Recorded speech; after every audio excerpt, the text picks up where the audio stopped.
في 30 ثانية بس هعلمك ازاي تركب الفيشة الليد الدبل من غير ما تروح لمحل الكهرباء. بس الاول هتصلي على النبي في الكومنتات وهتعمل سيف للفيديو. ما ينفعش خالص ان انا اقطع في الليدات نفسها، لازم اقطع من المتر. هتلاقي من كل متر ومتر زي نحاس او حديدة تفصل بين كل متر ومتر. خليني دلوقتي اعرفك الفرق ما بين شريط الليد العادي وشريط الليد الوايرلس. ده شريط ليد عادي دبل وهتلاقي فيه فاصل منه زي مسطرة كده او حديدة، وشريط الليد الوايرلس هتلاقيه فيه قصدير كده. فيشة الليد بتيجي بشوكة خارجية. فيشة الشوكة دي اللي هي بتدخل معاك في شريط الليد من جوه في السلك نفسه وتوصل كهرباء للفيشه نفسها عشان تنور لك الدنيا. زي ما احنا شايفين كده ان الشوكه فيها جزء رفيع وفيها جزء تخين. الجزء الرفيع ده هيدخل في شريط الليد، والجزء التخين ده هيدخل في الفيشه زي ما هو كده واضح في الفيديو. واهم حاجه اللي احنا نجرب على السريع، ما نجربش كهرباء دايركت عشان لو هي ما نورتش بنقلب الاطراف.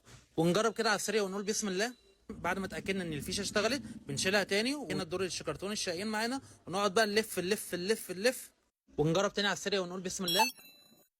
تخيلوا انام واصحى الاقي الفيديو ده فايرال. اضاءه ولا اروع من هيك او كيك. متنساش تعمل لنا لايك وفولو، تستنوا كل جديد. وكده هكون قلت لك